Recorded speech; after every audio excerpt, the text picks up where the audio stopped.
Get home from school, turn on my TV. Who are these friends staring right back at me? Now that we're older, why don't you come over and go back in time with me? 90s babies nostalgia.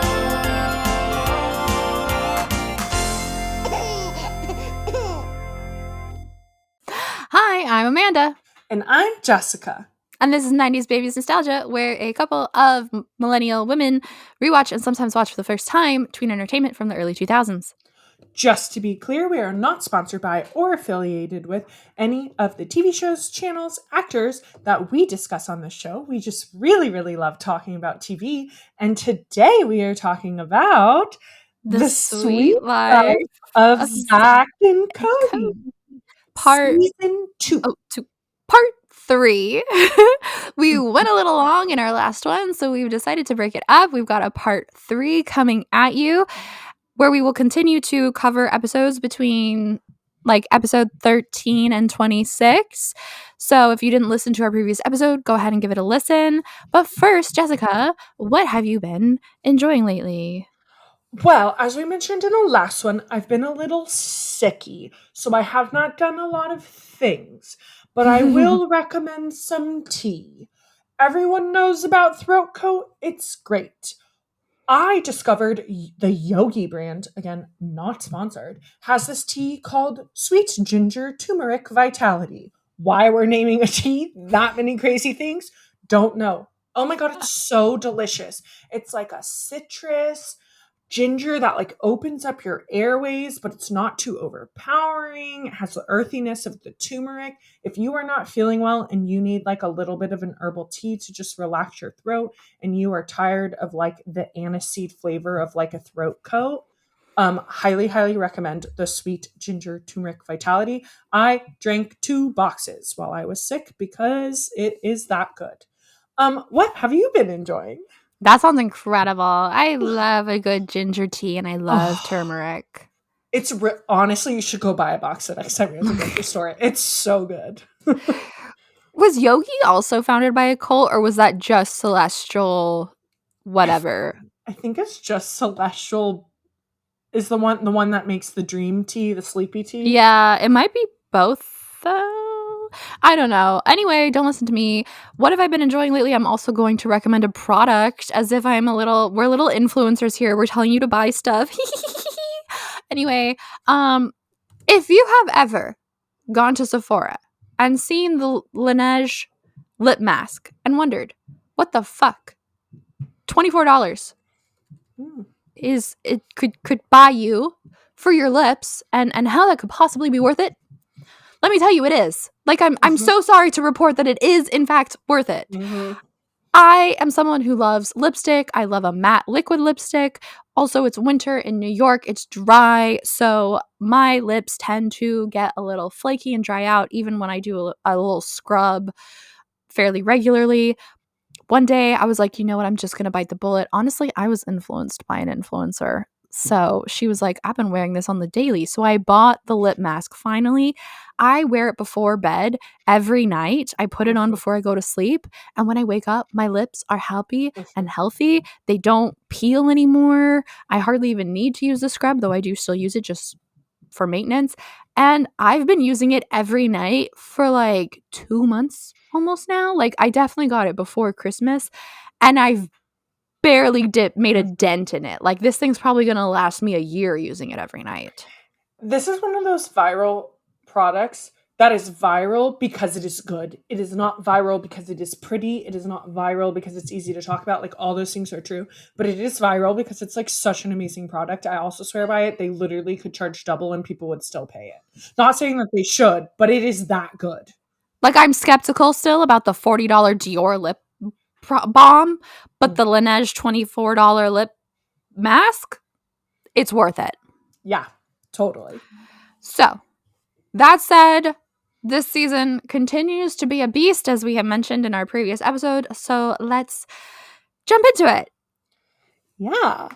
Episode 22. A Midsummer's Nightmare. This one we also have a guest star. We get Miss Selena Gomez as Gwen. A plot. Zack and Cody are auditioning for a Midsummer Night Dream in drama class. Zack's doing it because he has a crush on this girl named Vanessa. Bob also shows up because when does Bob not show up? And he's doing it because his mom was like, Bob, you got to do an activity. Either you join the school play or you take oboe lessons. Agnes shows up to audition and she's like upset that Zach's flirting with Vanessa. And so Cody is practicing with Gwen, who's Selena Gomez, and they start to practice the kiss, and then Carrie shows up to pick them up. Then we see that the cast list has been announced. Gwen gets the part of Hermia, and Zach gets Lysander. But that's the part that Cody wanted because he wants to kiss Selena Gomez. They're the ones who are flirting with each other, and Lysander kisses that character. So they're all upset. Also, Cody gets the character of Bottom, so he has to be in a donkey head, and he's not very happy about that. And I had to include this because I actually think it's the most accurate casting choice of this list. Bob gets Puck, which of course Bob gets Puck. He's such perfect, just such a good Puck. Great casting decision. Carrie is seeing all of this happen, and so she steps up and she's like, you know what? I will be your assistant director and I will help you out. But she is like stomping on the director's toes and just really acting like she is in charge and like taking it way too seriously. For context, the director, Jess doesn't know this, he is the special ed teacher seen in the episode about dyslexia. So he is very much I just want all the kids to have fun teacher. And Carrie's like sure, and they'll have fun if they give a great performance. Yeah. So he's very like inclusivity, and she's very like everything needs to be perfect. Carrie's having them do mirror exercises, so they're standing in front of each other and mirroring their like actions and facial expressions.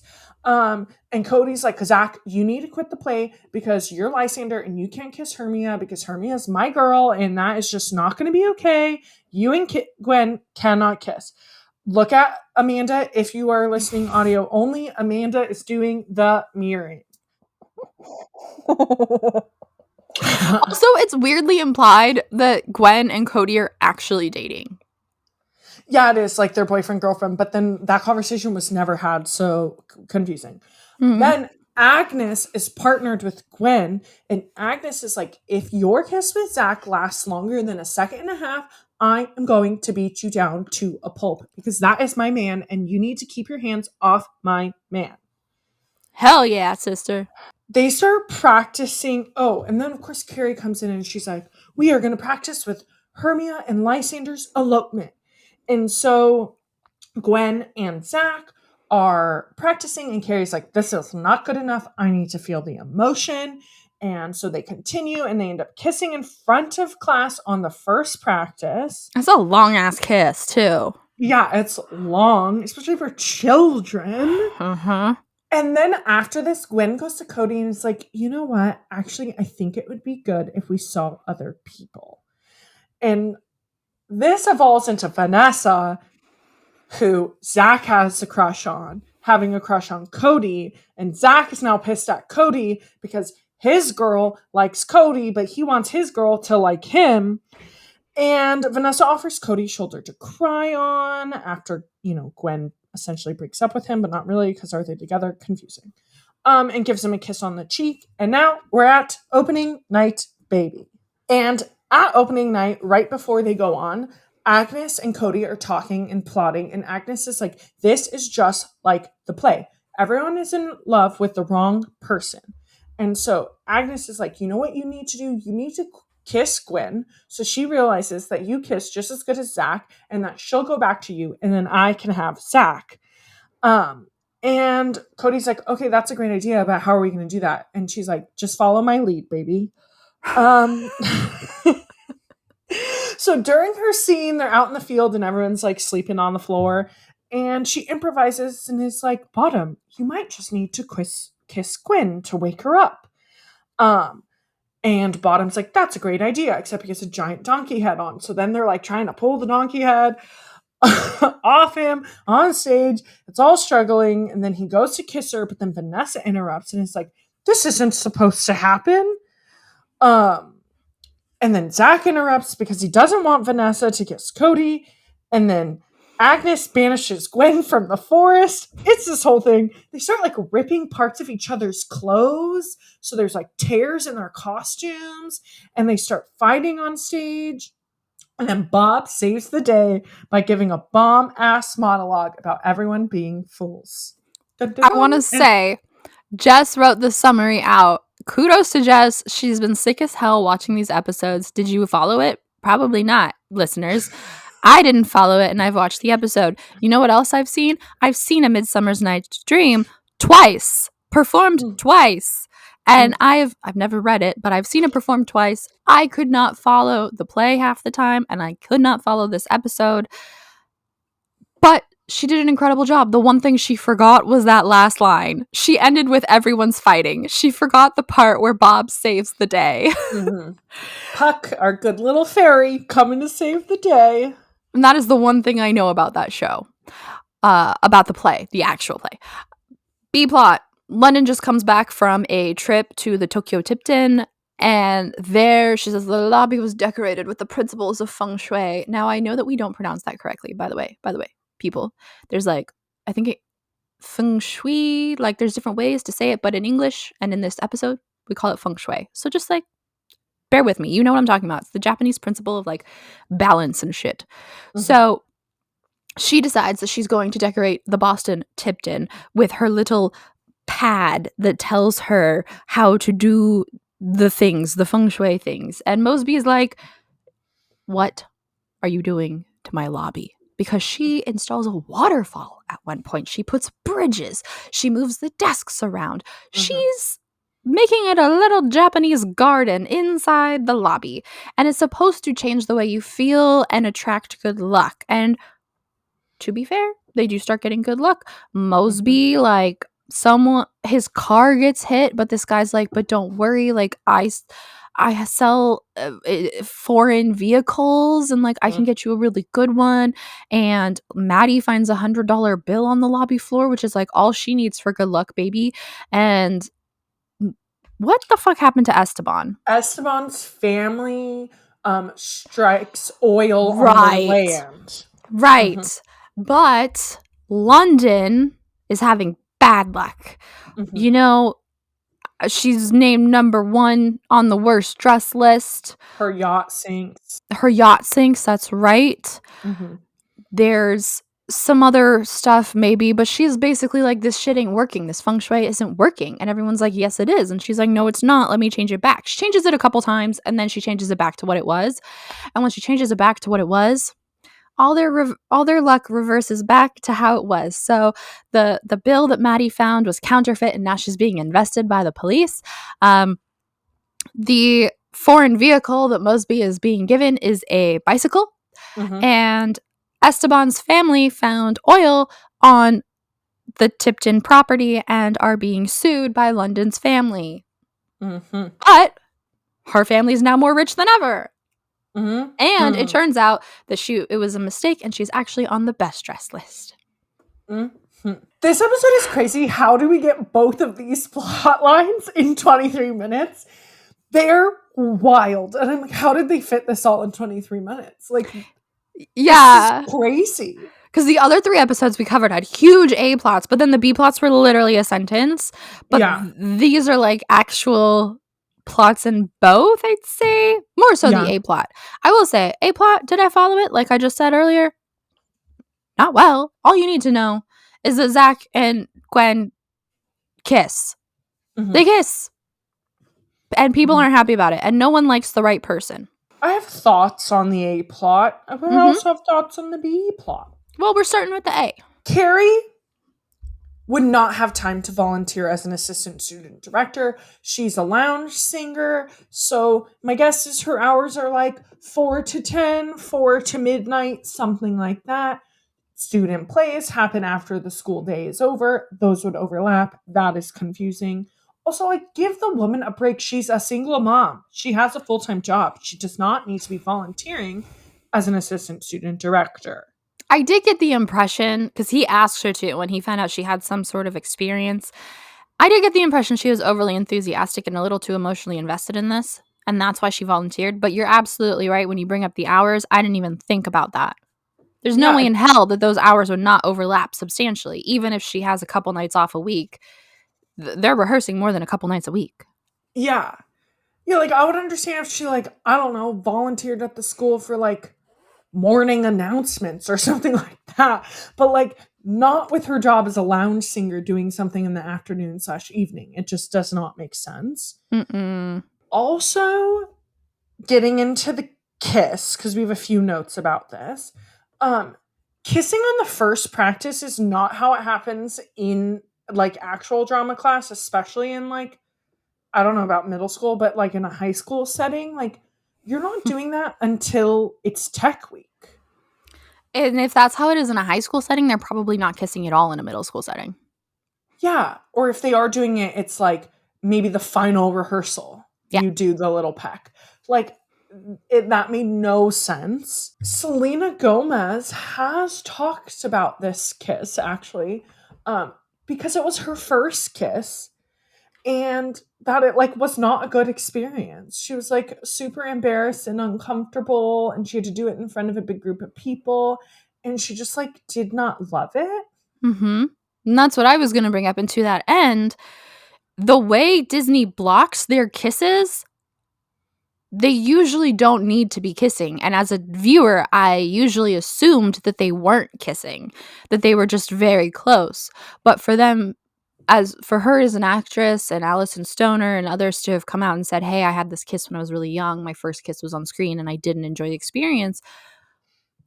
That confirms it was a real kiss. And I don't understand why it needed to be a real kiss in the first place when the blocking was such that you couldn't even tell, Mm-hmm.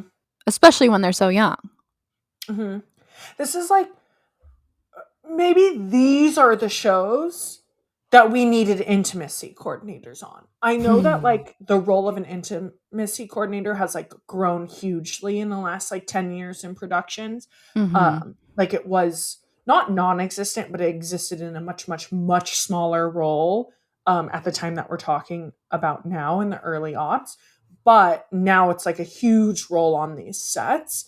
Mm-hmm. But like Disney should, for sure, if you have child actors, there needs to be an intimacy coordinator because they would suggest things like the blocking and then have the kids not kiss because they don't need to. And why are you Mm-hmm. scarring their poor little 13-year-old brains with these terrible experiences? Yeah. And it's not like you need to have one on staff all the time. You just have a freelancer come in for that episode, for that Yeah. shoot day. Yeah. I also don't generally like this Cody suddenly dating people we've never heard about, which happens in a few episodes, and especially this weird thing where like he's dating Gwen, but literally as soon as she's done kissing Zack, she turns to Cody and says like, "I think it's a good idea if we date other people." Like it's just kind of weird that this 13-year-old girl is like she kisses a guy that she was very adamant about not liking, and suddenly she's like really into him. Yeah. Yeah. And the twin aspect of it all makes it a little more uncomfortable too. Yeah. I wrote this down as like I know that this episode is supposed to kind of mirror the play of A Midsummer's Night's Dream, but Yeah. I really felt like it was just one crazy lesson in consent Yeah. because so True. much happened that I felt very uncomfortable with. Yeah. It's a lot. And like it's cool that we're mirroring Shakespeare, but isn't that play known as being, I don't know, one of his friskier ones? Like sure, it's not all of the like murder of the historical ones or even Romeo and Juliet, but it's still like it's like sexual kind of, right? Yeah, for sure. It is definitely one of his like friskier, flirtier, like more sexual ones. The whole thing is about romance. Well, Puck fucking with romance and about romance. Um, but the part where I feel like it's slightly accurate is I feel like you do see a Midsummer's Night Dream perform, maybe not at middle school level, that feels crazy, but in high schools and stuff, because of kind of like the quickness of the lines and how it flows, it's a lot easier to explain to kids what it means so that they could act the lines correctly compared to some of his more historical works, which require a lot more like deep diving so you can portray those characters correctly. So I feel like them picking that one because it is like an easier Shakespeare to perform makes sense. Didn't know that. Good to know. B-plot. We already kind of touched on this, but the whole S-Bahn of it all, he receives a telegram, which, like, guys, this is not an episode where we're back in time. Why is he receiving a telegram? I take it more as like a fax because probably his family can't afford the long distance call. But they could have emailed him unless they don't have internet because he's a racist stereotype from a poor country. Yeah. But he's rich because his family struck oil, but then the oil that they struck was owned by an oil company, so now they have to pay the oil company back, but then also Tipton owns that, and so that all of that was confusing to me. So I'm like, does Tipton own the oil company? Oh, very weird. Well, yeah, because he says they have to pay the oil company back, and then London's like, we struck oil on one of our territories or whatever. So I think Esteban maybe doesn't know that they have to pay the Tipton specifically, but then it's implied. You said the police, the FBI track down Maddie over an $100 counterfeit bill and set up an interview. That would never happen. Nope. Like, would never, ever, ever happen. You probably couldn't even get banned from Target for stealing $100 worth of stuff. No, and you shouldn't. Money laundering is so much bigger than $100. Yeah. They're not going to, like, track you down because you paid with a faulty $100 bill. Like, they're looking for people who have millions of faulty $100 bills. Also, how you track cash. Yeah, that also was... I wasn't even going to touch on that, but yeah, that It just hit me. It just hit me as like I've seen all of Good Girls. I know that that's not how that works. Yeah. The hold that Feng Shui had in the early aughts. Like, I am snapping to that because please tell me. Why? Why did we care? Why did we all know about it? Yeah. Like, why did we watch this episode when it came out and not be confused? Because we already knew about Feng Shui. Yeah, I don't know. It's all very confusing. I have one quote, and it's Agnes saying, oh, somebody's getting banished now. And Cody saying, you go, girl. Because that's just how they have them talk. That's how they have Agnes talk in particular. She's very like, no one's stealing my man. And it's just interesting. I also made a note that Agnes's hair is really pretty. It is. I agree. Episode 23. We have Lost in Translation. A-plot. Mosby makes sure that Maddie has stocked the sushi candy and seaweed cookies because a Japanese company is staying at the hotel. That's right. Another Japanese plotline. Mosby is greeting them upon their arrival, and Cody, who has been practicing Japanese for his international project thingy at school, decides to greet them, but he's saying all kinds of stupid shit that I've written down in our quotes, but it's not offensive, it's just really, really, really stupid. It confuses the people. Like, he says, like, I have a hornet's nest in my pants, so then they go running. And then comes in a large, effervescent woman just barreling into the lobby with on a luggage cart and runs into the table, and it's Kamiko Mori, who is a VIP at the hotel brought in by Mosby. She is a Japanese operatic singer brought in to entertain his important guests. So, once again, he tells her something stupid in Japanese, Cody. And she becomes somehow friends with Zack and Cody, shows up to their suite to cook them dinner. She thinks they're funny. She has a great sense of humor. Honestly, I love her. And she cooks them dinner. She's and like a very larger-than-life personality in the best way. Yes. And Zach's like, perfect, I can use her for my international school project. And Carrie's like, women aren't projects. And she's like, I would love to be your project. And so they take her to school as their demonstration on Japanese culture. She teaches their classmates how to fold origami. Everyone sucks. And then Carrie's like very Mosby and Carrie are very anxiously waiting at the Tipton for her, but they lost her. They forgot her. They just forgot her in the classroom when they went off with their friends who were so excited. So they show Zack and Cody show up at the Tipton without Kamiko Mori, and everyone's freaking out. But Carrie ends up filling in for her with the boys on stage doing a demonstration and this one song that she knows that isn't in Japanese. But they put on costumes anyway, and then Kamiko Mori shows up in the audience and is like, "Ooh, they're really good." And Mosby's like, "Could you please get your ass on stage?" And they all sing "If You're Happy and You Know It" together in 2 languages. The B plot is London's going through her old clothes, and Maddie wants London to give them to her, but also Maddie's being mean because Maddie is mean. But London is still nice, and London's like, you know what? Come up before school, get whatever you want from my closet. I've worn it all more than twice already, so whatever you want is yours. And Maddie's trying to get this blue sweater that's up on the top. She knocks down literally a bunch of clothes, but also the shelves and everything. Like everything just comes. There's an avalanche. And the door handle inside the closet gets knocked off the door, and they're locked in. London, and they're locked in for a while. They're trying to like figure out what to do. They're screaming help. No one's coming for them because they're locked in this giant Hannah Montana closet.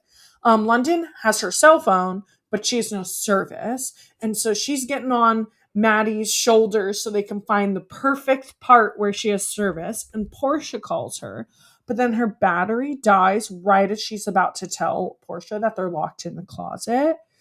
They're both really hungry and starving at this point because they've been in the closet for a while. And Maddie starts eating a belt, a purse, I don't know, something that was leather. A belt. Okay.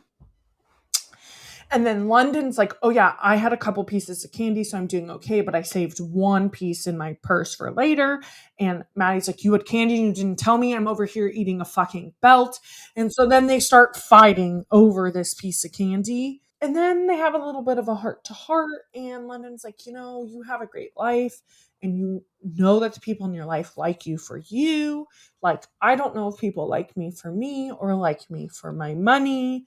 And they have a hug. And then Mosby shows up. And they are so excited to be rescued and so excited to go get some dinner and get some food in their belly that they lock Mosby in the closet on their way out. That's our B plot. Notes for A plot. Amanda says she's seen this at least 25 times. I do have to say, I didn't remember this one as much. I don't know why. It didn't stick out in my brain. You didn't remember Kamiko Mori? No. She is iconic to me. She's up there with Little Baby Scammer. Yeah, I wish that I remembered it more because it was kind of a kooky episode. This is one that I felt was on the reruns all the time. It was also the second episode in a row with Japanese influence, and the same reason that I had the note about feng shui. What was the hold? What was the reason? And there's at least one more in this season. Wow. The English twins are back. Yeah. I don't remember what they do. It was pointless, but they were in this episode, and I wanted to note it. They were in the class doing origami failing. Oh my God. There is this one scene where they're cooking. I think it's when Kamiko comes in to cook. And Zack or Cody, like, lift open. There's a big, like, stewing pot on the... It's when Mosby comes in and finds out that Kamiko's missing.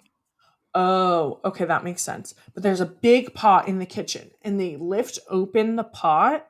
And you hear Mosby screaming in the pot.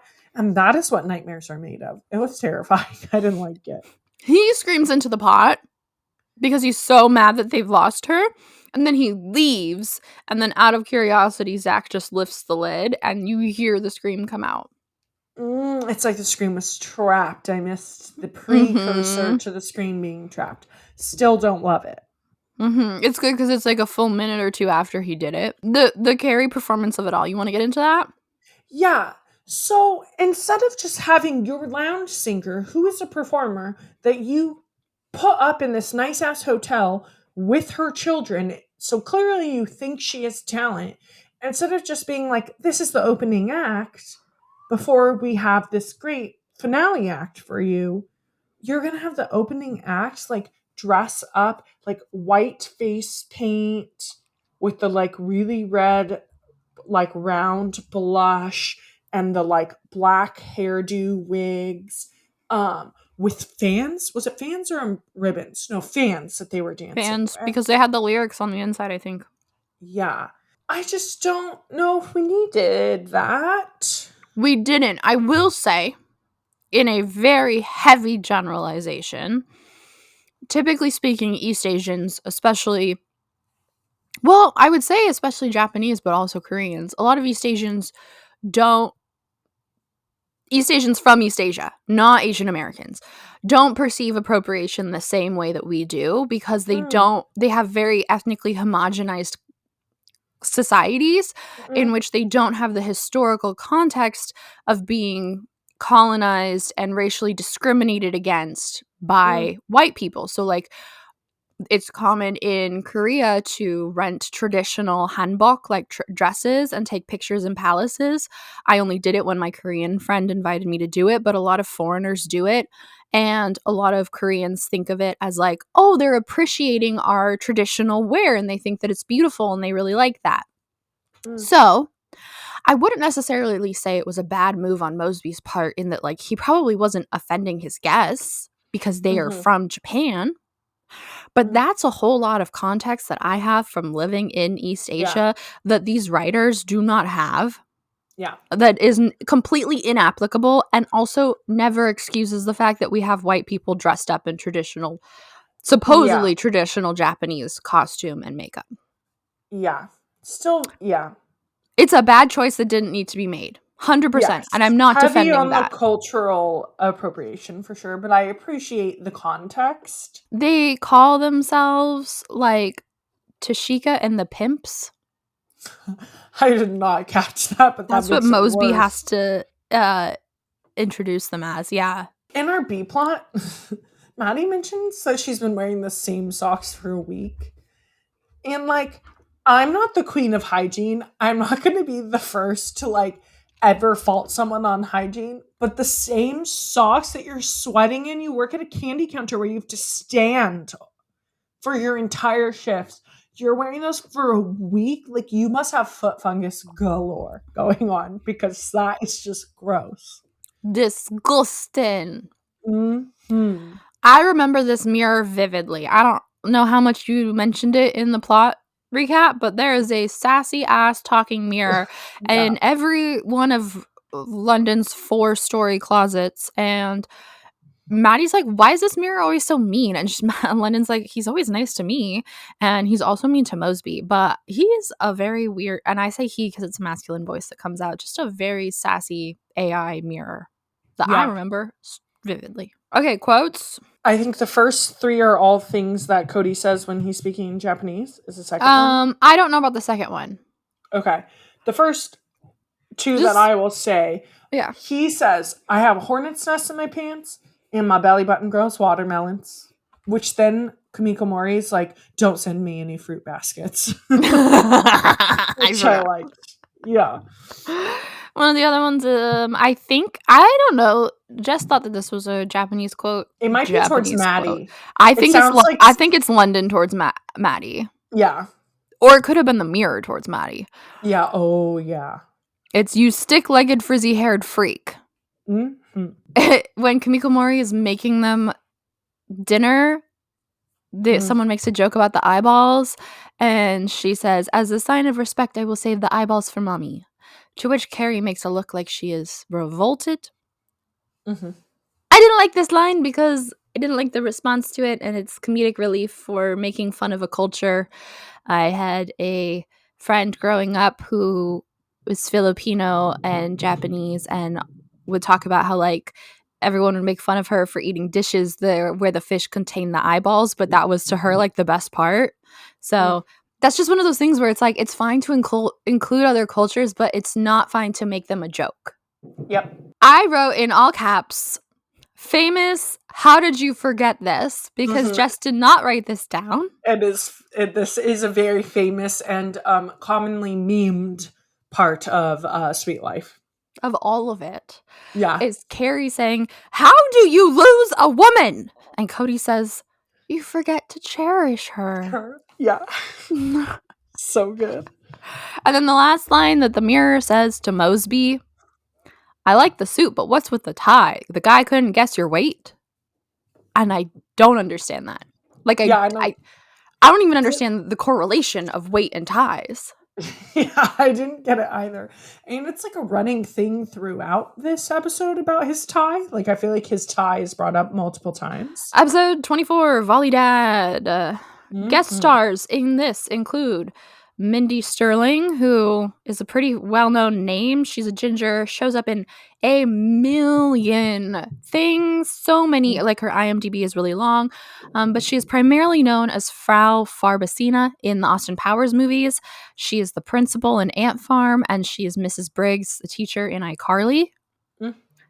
And we also in this have Casey Stroh, who is Yep. Martha Cox in High School Musical, as another one of their classmates, just furthering the High School Musical takes over the sweet life agenda. Totally. Carrie's coming home from a date with her boyfriend, Harvey, who's a lawyer. And they're sneaking into the apartment because it's late. And they're like, the boys are probably sleeping. But I no, love this intro. I'm sorry. I love this first scene. it's really good because they open the door and Zack and Cody are standing in a very like, what were you doing out In so their late, robes? young woman? Yeah. They're like, it's past your curfew, my little lady. Yes. And so that happens. Harvey leaves. And later on, Zach's like, you know what? I like him because he's rich. And Cody's like, I don't like him. He's not right for mom. And I need to call in dad because this is an emergency situation. So Kurt shows up and he's like, what is the emergency? And he's like, Cody, this is not an emergency, but he stays because hello. And so Carrie's boyfriend, Harvey, is coming over for dinner and she's freaking out. But she's like, I cannot have my ex-husband and my new boyfriend in the same room. But it actually goes well and they get along. And Harvey gets up to leave and he gives Kurt his card because he's like, you know what? I represent a record company. So here's a connection. Kurt's like, here's a CD.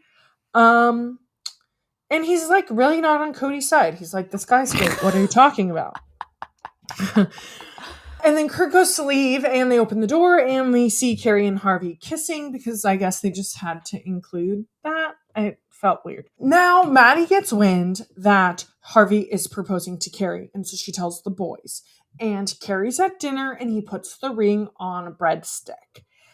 And the entire time he's like, don't you think you would want a breadstick? And she's like, I don't really want one right now, but like maybe later. And he's like, how about a breadstick now? And she's like, no, I don't really want a breadstick right now. Like, why do you keep pushing these on me? And Cody is in the vents because where do the boys live? In the vents. And he is fishing with like a fishing pole for the bread out of the bread basket, trying to find the ring. Oh, also Kurt shows up in the vent too. Mhm. And he's like, Cody, why do you think that Harvey's not the right guy for mom? And Cody can't answer him. Like, he does not have a sound answer. He settles on like, I don't want to change. I like the way the things are and I don't want it to change.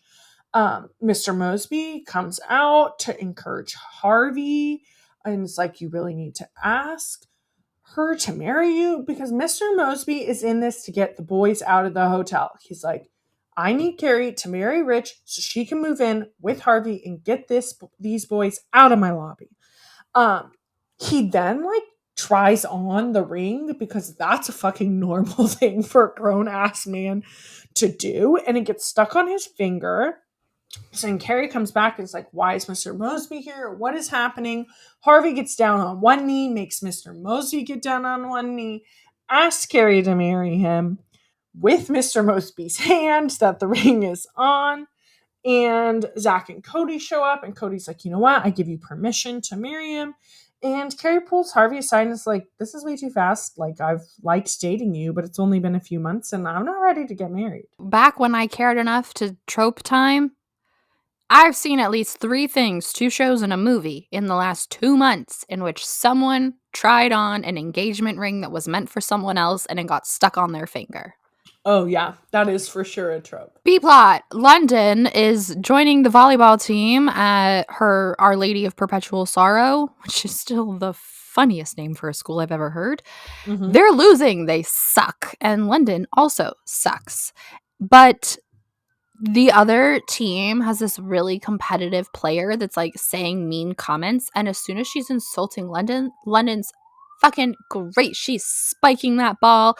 And then she starts to like flirt with the equipment boy and she's getting happy again. So she sucks again. So Maddie's like, we can't lose this game. Yeah. So you know what? I'm going to take one for the team and kiss Joe, the equipment boy. And Mary Margaret is like, wait, I could do it. And Maddie's like, no, I'll take one for the team. It's a weird thing. And so Maddie like kisses him kind of without his consent. Like they're just talking and then she just kisses him and he's taken the amount aback of by it. non-consensual kisses that have happened in the show that is meant for children is absolutely not okay. It's a problem. Also, the number of kisses we've covered in this episode of our podcast alone is more than most kisses happen in an entire run of a Disney show. Yeah. But regardless, she kisses Joe. London sees. She gets pissed off. They win the game. And just literally it wraps up by Maddie waits for London after the game and apologizes. And London says it's fine. Well, also, they do have like an important conversation prior to that where Maddie's like, okay, I'm going to tell you the truth. I didn't kiss Joe because I liked him. Like, you can still have Joe. I kissed him because I wanted you to win. And when you're angry, you play volleyball better. And London's like, you wanted to win so badly that you were willing to hurt a friend. Like, that was worth it for you. And then that's when they go into the apology. And Maddie's like, yes. And London's like, well, congrats, it worked. Yeah. We already touched on this. Mosby literally is like balls deep in this engagement. Balls deep! He is. Just to get rid of the kid. Not balls deep! Not our Mr. Mosby! The most sexless man in America! Yeah, he is pretty sexless. That is true. A record company's lawyer would not be giving out cards for the record label. Like, that was weird to me. Because I'm like, that would be R&D to, like, develop the label. That wouldn't be the lawyer. I could kind of see it if he's like, hey, I have this connection. This guy who's important to this girl I'm dating could use it. Like, maybe he doesn't think it's necessarily going to go anywhere, but he wants to seem better. Okay, fair. I have to say, they've been dating for a month. Like, when Carrie rejects him, she says, it's been a great month. Yeah. One. Singular. And to this end, I don't want to judge. You know, sometimes when you know. That's what I've heard, at least. I personally have not experienced. I'm not ruling it out. However, when Cody's saying, like, there must be something wrong with this guy, I wrote down, there must be something wrong with this guy because he has met her meddling ass teenage boys, her ex-husband. Everyone wants him to marry her. They've been dating for 1 single month and he proposes? Yeah. And he's rich. He's a rich lawyer with a yacht. Like, what is wrong with this man? Yeah, I agree. Anywho, B-plot notes. The dynamic between the nuns and London, I just, like, love. We haven't gotten a ton of school episodes, so I've seen it a little bit. But, well, there might be other school episodes, but of ones Amanda has made me watch, we haven't gotten a ton. And the way that London is just like, all right, sis, like, and that the nun doesn't just like roll her eyes, like she gives the sass back to London in the same way. I really, really enjoy the writing between the nuns and London. Like it's really funny.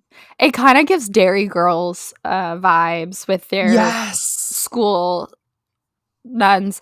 It kind of does make sense that you would think like, you think of nuns as being like very uptight, but these are nuns running a school for teenage girls, so they deal with so much crap that they probably really do roll with it, and like of course they're gonna have a sense of humor. They're humans. Yeah It's really good. I enjoy their dynamic as well. Everyone has matching volleyball outfits. They all look the same because that is what happens when you're on a school team. However, not London. She has a sparkly blue headband, but what I really noticed is her knee pads are bedazzled, like the school blue bedazzled knee pads, and I was here for it. I don't really know how that's protecting your knees because I feel like bedazzle like little jewels are probably pokey, so then like you would feel that when you fell on your knees.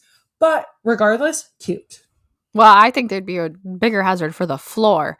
One of my favorite things about London's wardrobe is that for being the richest person in any room ever, she looks the cheapest because everything she wears is just bedazzled. It's just like it's not diamonds, it's just rhinestones and sequins all the time. It's she walks out of Limited 2 every single day of her life.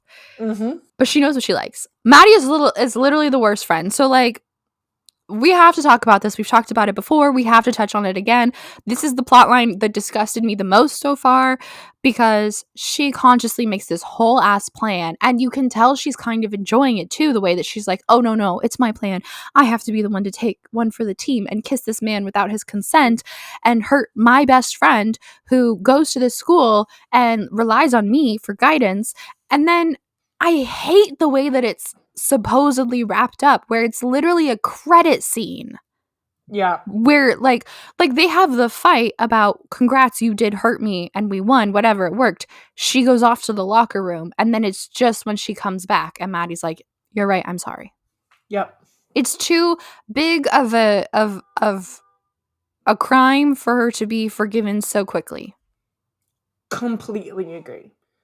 It's also that like Maddie's like, oh, I know London can get jealous, so I'm going to like act on the part of my friend that I know is maybe a weak point, which is just like, I don't know, feels so manipulative and like mean past a normal teenage meanness. Like that is like conniving to them being like, oh, I know that this person can sometimes get jealous.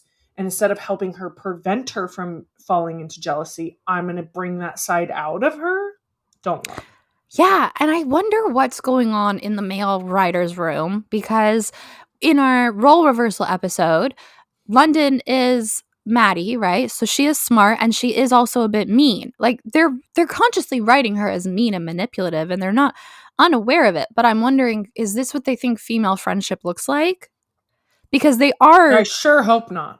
But they are portrayed as being genuine friends who do really care about each other. And yet they constantly go through these transgressions that are not healthy situations to be in. Guys, if your friend is kissing a guy you like to manipulate your emotions, that's a shitty friend and you should dump them.